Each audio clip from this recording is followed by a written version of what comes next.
معزز سامعین کرام، اللہ رب العزت والجلال نے جو ہم سب کو دنیا کے اندر بھیجا ہے تو اس دنیا کے اندر بھیجنے کا ایک مقصد ہے، کیونکہ اللہ رب العزت بغیر مقصد کے کوئی کام نہیں کرتا۔ تو دنیا بنانے کا بھی مقصد ہے اور دنیا کے اندر ہمیں بھیجنے کا بھی مقصد ہے۔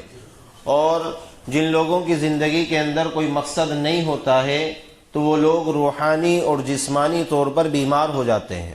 اور پھر دنیا سے بھی جلدی رخصت ہو جاتے ہیں۔ جن کی زندگی کے اندر کوئی مقصد نہیں ہوتا ہے تو ایک ملک کی کارگزاری ہے، ایک ملک کے اندر اولڈ پیپل ہاؤس بنا ہوا تھا، یعنی بوڑھوں کے رہنے کی جگہ۔ یورپ کلچر کے اندر یہ چیز پائی جاتی ہے۔ الحمدللہ مسلمان جو ہے وہ اس سے بہت دور ہے۔ ایک جگہ ایک مقدمہ دائر کیا گیا اور باپ نے دائر کیا بیٹے کے خلاف، کہا کہ ہمارا جو بیٹا ہے یہ اپنے کتے کو تو وقت دیتا ہے، 24 گھنٹے اس کے ساتھ رہتا ہے، لیکن ہمیں 10 منٹ دینے کے لیے بھی تیار نہیں ہے۔ تو عدالت کے اندر مقدمہ دائر کیا گیا۔ جب دائر کیا گیا تو جج نے یہ فیصلہ کیا، بیٹے کو بلایا، اس کے باپ کو بلایا، تو جج نے یہ فیصلہ کیا کہ چونکہ کتا جو ہے یہ بے زبان ہے اور جانور ہے تو کتے کو زیادہ ضرورت ہے تمہارے بیٹے کی، تمہیں اس کے مقابلے میں زیادہ ضرورت نہیں ہے۔ اس لیے جج نے یہ فیصلہ دیا کہ اس کی مرضی ہے، یہ جتنا وقت چاہے کتے کے ساتھ میں گزار سکتا ہے، آپ اس کو اپنے ساتھ وقت گزارنے کے لیے پابند نہیں کر سکتے۔ تو یورپ کلچر کے اندر الحمدللہ مسلمان تو اس سے بہت دور ہیں۔ تو ایک ملک کے اندر اولڈ پیپل ہاؤس بنا ہوا تھا، یعنی بوڑھوں کے رہنے کی جگہ۔ تو وہاں پر جو ہے اس طرح کے لوگ آتے تھے، اس طرح کے بوڑھے آتے تھے کہ جو خطرناک بیماریوں کے اندر مبتلا رہتے تھے، اور ان کے بارے میں یہ گمان کیا جاتا تھا، یہ خیال کیا جاتا تھا کہ لوگ جو ہیں زیادہ ٹکنے والے نہیں ہیں، یعنی 5-6 مہینے کے، سال بھر کے مہمان ہیں، پھر دنیا سے رخصت ہو جائیں گے، چونکہ بیماری خطرناک بیماری ہوتی تھی۔ اور ان کے مزاج کے اندر بڑا ہی چڑچڑاپن ہوتا تھا، اور وہاں کا جو اسٹاف تھا، جو عملہ تھا، اس کے ساتھ میں بھی وہ بہت زیادہ بد اخلاقی سے پیش آتے تھے۔ تو ایک مینیجر تھا وہاں پر، اس مینیجر نے ان لوگوں پر اسٹڈی کی، ریسرچ کی، تحقیق کی، اور اس مینیجر نے یہ کام کیا کہ ان لوگوں کو، بوڑھوں لوگوں کو بلایا اور بلا کر کے ان کی 2 جماعت بنائی، 2 ٹولی بنائی، اور ایک جماعت کو اس بات کا پابند کر دیا کہ ان کو گملے دیے اور کہا کہ ہم آپ کو یہ گملے دے رہے ہیں، آپ کو ہم اس بات کا پابند کرتے ہیں، یہ ذمہ داری آپ کو اوپر عائد ہوتی ہے، آپ کے لیے لازم اور ضروری ہے کہ ان گملوں کا آپ کو خیال رکھنا ہے، ہر حال میں خیال رکھنا ہے، آپ کو دھوپ کا خیال رکھنا ہے، چھاؤں کا خیال رکھنا ہے، کہیں کیڑے وغیرہ کوئی بھی خطرناک چیز ان پر نہ لگ جائے، اسی طریقے سے ان کی مٹی آپ کو بدلنی ہے، تو اس کی ذمہ داری آپ کے اوپر ہم عائد کرتے ہیں۔ ایک ٹیم کو یہ کہا ہے، ایک جماعت کو یہ کہا، ایک بوڑھوں کی جو دوسری جماعت تھی اس کو بلایا اور اس سے کہا کہ ہم آپ کو گملے دے رہے ہیں، اگر آپ چاہیں تو ان کا خیال رکھ سکتے ہیں اور آپ نہ چاہیں تو نہیں خیال رکھ سکتے، خیال رکھیں گے تب بھی ٹھیک ہے، خیال نہیں رکھیں گے تب بھی ٹھیک ہے۔ چنانچہ دونوں جماعت کو اس نے رخصت کر دیا۔ اب وہ مینیجر جو تھا ان پر نگاہ رکھتا رہا کہ کون کیا کر رہا ہے، تو جس ذمہ داری کو، جن بوڑھوں پر اس نے اس ذمہ داری کو عائد کیا تھا، لازم اور ضروری قرار دیا تھا کہ آپ کو ہر حال میں ان کا خیال رکھنا ہے، تو وہ تو پورے دن کبھی دھوپ سے بچا رہے ہیں، کبھی دھوپ میں رکھ رہے ہیں، کبھی مٹی بدل رہے ہیں، کبھی پانی دے رہے ہیں، پورے دن اسی کے اندر لگے رہتے ہیں۔ اور جن لوگوں سے کہا تھا کہ آپ کی مرضی ہے، آپ خیال رکھیں گے تب بھی ٹھیک ہے، خیال نہیں رکھیں گے تب بھی ٹھیک ہے، تو آزاد قسم کی اپنی زندگی گزار رہے ہیں۔ 1 سال گزر گیا۔ 1 سال کے بعد اس مینیجر نے سب کو جمع کیا تو اس کے سامنے بڑے چونکانے والے نتائج اور ثمرات ظاہر ہوئے، بڑے چونکانے والے نتائج اس کے سامنے آئے۔ اس نے جب جمع کیا تو دیکھا کہ جن لوگوں کی ہم نے ذمہ داری لگائی تھی، یہ ڈیوٹی لگا دی تھی کہ آپ کو ہر حال میں ان کا خیال رکھنا ہے، تو اس نے دیکھا کہ 70% لوگ جو ہیں ان کی بیماریاں ٹھیک ہو گئی، اور وہاں کے اسٹاف نے، وہاں کے عملے نے، وہاں کے ڈپارٹمنٹ نے بتایا کہ یہ لوگ ہمارے ساتھ میں بڑے اچھے اخلاق کے ساتھ پیش آتے ہیں، ان کی بیماریاں ٹھیک ہو گئی۔ اور جن لوگوں کو کہہ دیا تھا آپ خیال رکھیں گے تو ٹھیک ہے، خیال نہیں رکھیں گے تو ٹھیک،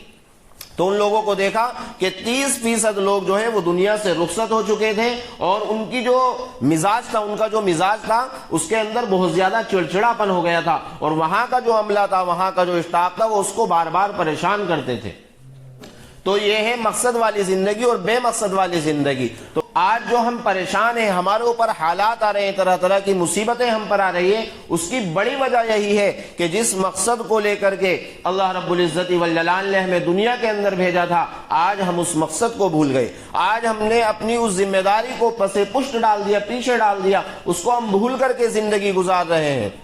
جبکہ اللہ نے ہمیں مقصد لے کر کے بھیجا تھا۔ کیا مقصد؟ قرآن کہتا ہے کنتم خیر امہ، کہ تم بہترین امت ہو۔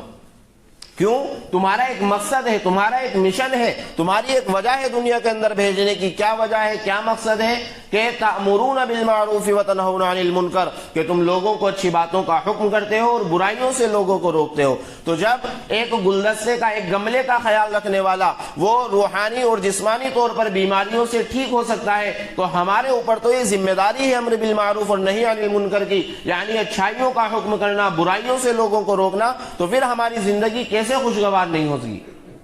اگر ایک مسجد کے اطراف میں 10 گھر آتے ہیں، 20 گھر آتے ہیں، اور ان میں سے جو ہے صرف 5 گھر ایسے ہیں جو نماز پڑھنے والے ہیں، مسجد سے جڑے ہوئے ہیں، اور باقی جو ہے 5 گھر جو ہے، 15 گھر جو ہے وہ مسجد سے دور ہیں، اور یہ سمجھتے ہیں جو لوگ نماز پڑھتے ہیں کہ ہم اپنا کام پورا کر رہے ہیں، ہم نماز پڑھ رہے ہیں، یاد رکھیے جب اللہ رب العزت والجلال کا عذاب آئے گا تو اللہ کے عذاب سے یہ بھی نہیں بچ سکتے۔ ایسا نہیں ہے کہ جو لوگ گناہ کر رہے ہیں، کھلم کھلا اللہ تعالیٰ کے قانون سے ٹکرا رہے ہیں، نمازوں کو چھوڑ رہے ہیں، مسجد سے انہوں نے قطع تعلق کر لیا، تو صرف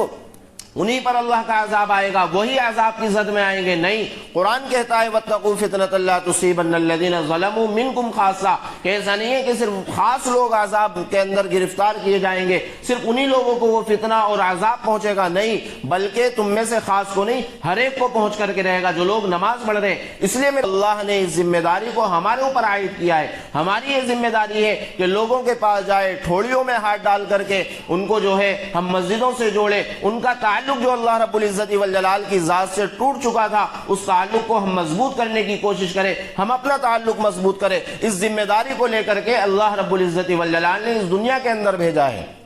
آج ہم نے اس ذمہ داری کو پسے پشت ڈال دیا، بھول گئے ہم اس ذمہ داری کو۔ تو قرآن اللہ کے نبی علیہ الصلوۃ والسلام فرما رہے ہیں کہ جب تم اپنی ذمہ داری کو بھول جاؤ گے، امر بالمعروف نہی عن المنکر کو چھوڑ دو گے، اچھائیوں کا حکم کرنا چھوڑ دو گے، برائیوں سے لوگوں کو روکنا چھوڑ دو گے، تو کیا ہوگا؟ اللہ کہتا وَتَسْأَلُونِي فَلَا أُعْطِيَكُمْ، اللہ رب العزت کہتا ہے میں تمہارے سوال کو پورا نہیں کروں گا۔ وَتَسْتَنْصُرُونِي فَلَا أَنْصُرَكُمْ، تم دشمن کے خلاف مدد چاہو گے، میں تمہاری مدد نہیں کروں گا۔ آج پورا عالم کے اندر، پوری دنیا کے اندر ہم دیکھیں اللہ رب العزت والجلال سے دعائیں کی جا رہی ہے، کتنی گریوزاری کی جا رہی ہے، لیکن کیا وجہ ہے کہ ہماری مدد نہیں ہو رہی ہے؟ وجہ یہی ہے کہ ہمارے اوپر جو ذمہ داری اللہ رب العزت والجلال نے ڈالی تھی، ہم نے اس ذمہ داری کو پسے پشت ڈال دیا۔ تو اللہ کہتا ہے وَتَسْتَنْصُرُونِي فَلَا أَنْصُرَكُمْ، کہ تم مجھ سے مدد مانگو گے دشمن کے خلاف، میں تمہاری مدد نہیں کروں گا۔ اور بھی حدیث ہے، آپ علیہ الصلوۃ والسلام نے فرمایا اذا تبایعتم بالعینہ، کہ جب تم کھیتی باڑی میں مشغول ہو جاؤ گے، کام کاروبار میں مشغول ہو جاؤ گے، کھیتوں میں مشغول ہو جاؤ گے، اپنے کارخانوں میں مشغول ہو جاؤ گے، اپنے بزنس میں مشغول ہو جاؤ گے، اور دین کو اور دینی محنت کو چھوڑ دو گے، تم بھول جاؤ گے کہ کس مقصد کو لے کر کے اللہ نے دنیا کے اندر بھیجا ہے۔ جب تم یہ ساری چیزیں بھول جاؤ گے تو اللہ رب العزت صلت اللہ علیکم ذلہ لا ينزعه حتى ترجعوا الى دینکم، کہ اللہ تمہارے اوپر ایسی ذلت کو مسلط کر دیں گے، وہ ذلت اس وقت تک نہیں ہٹ سکتی جب تک کہ تم اپنے دین کی طرف پلٹ نہ ہو۔ آج ہم دیکھیں پورے دنیا کے اندر مسلمانوں کے اوپر ذلت مسلط ہے، مسلمان کو گری ہوئی نگاہ سے دیکھا جاتا ہے، مسلمان کو حقیر سمجھا جاتا ہے۔ تو اس کی وجہ کیا ہے؟ اس کی وجہ اللہ کے نبی علیہ الصلوۃ والسلام نے اب سے 1450 سال پہلے بتا دی تھی، اگر تم دین کو چھوڑ دو گے، دینی محنت کو چھوڑ دو گے، اللہ تمہارے اوپر ذلت کو مسلط کر دے گا، اور وہ ذلت اس وقت تک نہیں ہٹ سکتی جب تک کہ تم اپنے دین کی طرف پلٹ نہ ہو۔ تو کئی حدیثیں ہیں، ظالم بادشاہ، ظالم حکمراں ہمارے اوپر مسلط کر دیا جائے گا۔ کب؟ تو آج ہم کیا کہتے ہیں کہ مشینوں کی گڑبڑی ہے، یہ گڑبڑی ہے، وہ گڑبڑی ہے۔ کوئی گڑبڑی نہیں، 1450 سال پہلے پیغمبر علیہ الصلوۃ والسلام نے ہمیں خبر دے دی تھی، اگر تم دین کو چھوڑ دو گے، اللہ سے اپنے تعلق کو توڑ دو گے، مسجد سے اپنے تعلق کو ختم کر دو گے، گناہوں کے اندر ملوث ہو جاؤ گے، تو اللہ رب العزت تمہارے اوپر ظالم حکمراں کو مسلط کر دے گے۔ تو ہمارے اوپر جو حالات ہیں، ہمارے اوپر جو پریشانیاں ہیں، ہم جو طرح طرح کی اذیتوں سے، مصیبتوں سے گزر رہے ہیں، اس کی واحد وجہ صرف یہ ہے کہ ہم نے دین کو چھوڑ دیا اور دینی محنت کو چھوڑ دیا۔ جب دین کو اور دینی محنت کو چھوڑ دیں گے تو اللہ کیا کہتا ہے؟ بی حلفت، میری عزت کی قسم، میرے جلال کی قسم، لأوتیحن فیہم فتنہ یصیر الحلیم فیہا حیران، کہ میں اس قوم کے اندر ایسے ایسے فتنے ان کو اوپر مسلط کر دوں گا کہ ان کا عقل مند شخص بھی حیران و ششدر رہ جائے گا، ایسے ایسے فتنے ان کو اوپر مسلط کر دوں گا۔ آج ہم دیکھیں ایک فتنہ ختم نہیں ہوتا دوسرا آ جاتا ہے، ایک بیماری ختم نہیں ہوتی دوسری آ جاتی ہے، تو اس کی وجہ کیا ہے؟ اس کی وجہ یہی ہے کہ ہم نے دین کو پس پشت ڈال دیا۔ یہ بات ہماری سمجھ میں نہیں آتی کہ یہ وجہ بنتی ہے، بلکہ یہ بات صحابہ نے سمجھی تھی۔ جب صحابہ نے یہ بات سمجھی تھی تو 1.25 لاکھ کا مجمع ہے، اور اس میں سے صرف 10 یا 10,000 سے کچھ زیادہ جنت البقیع مدینہ کے اندر صحابہ کی قبریں ملتی ہے، اس کے علاوہ 1,15,000 وہ مکہ کے مدینہ کے اندر نہیں ملتے، بلکہ پوری دنیا کے اندر پھیل گئے۔ آج آپ اور ہم جو مسلمان ہیں صحابہ کی قربانیوں کی دین ہے۔ بتاؤ اس دور کے اندر، اس وقت کے اندر صحابہ چین کے اندر گئے، تقریباً 6 صحابہ کی قبریں چین کے اندر پائی جاتی ہے، تو صحابہ نے اتنی قربانیاں دی کیوں؟ کیونکہ ان کی سمجھ میں یہ بات آ گئی تھی کہ دنیا کچھ نہیں ہے، بلکہ جو ذمہ داری کو اللہ رب العزت والجلال نے ہمیں لے کر کے بھیجا ہے، اس ذمہ داری کو صحابہ نے اپنی ذمہ داری سمجھا تھا۔ جب ذمہ داری سمجھا تھا تو اللہ رب العزت والجلال نے ان کو جو ہے دنیاوی اعتبار سے بھی ترقی عطا فرمائی اور اخروی اعتبار سے بھی ترقی عطا فرمائی۔